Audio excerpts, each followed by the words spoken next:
In this clip, we're going to talk about planning assessment. Really important you get this right. If you don't, the assessment won't go as planned and you potentially miss out on gathering the evidence required as part of the assessment task. So if we look at some of the requirements of planning assessments, make sure the student is prepared for the assessment. We're going to speak about this in a separate video on preparing the student. Really important. The time and place for the assessment have been booked or organised. This might mean VFA facilities like making sure the massage room is available or the VFA gym to undertake observation assessments, or it might be an off-site facility like or having it organised to run it at a local park or booking a facility like Good Life as opposed to the VFA gym. So making sure that you've booked assessments and booked a time and place so that you've got both sorted out before the assessment. And the next one, once the time and place has been organised, it's really important this is clearly communicated with students. Students are prone to forgetting. So if they're going to be off-site, make sure you communicate it a number of times and communicate it very clearly that the assessment isn't occurring at VFA.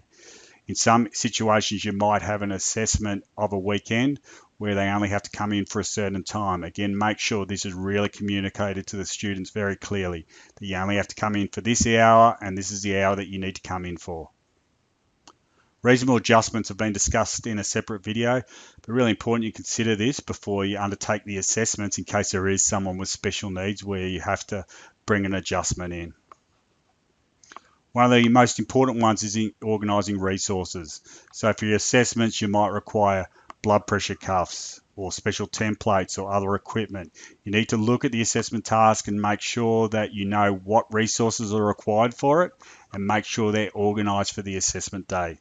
Just don't presume they're going to be there because you don't want to get to the day, for example, where you're required to have mannequins for first aid and find out that someone else has taken the mannequins off site and they're not there, because all of a sudden the whole assessment process falls over. So really important that this is organised. As mentioned, it's very important that you plan out the assessment properly.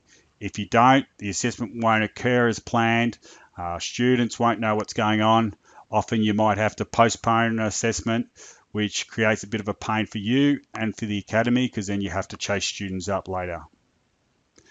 The academic coordinators are there to assist you with this process. So if there's something you're not sure about as to how to book a venue, how to make sure the resources are available, how to book the VFA gyms or massage rooms, for example, make sure that you speak to your academic coordinator.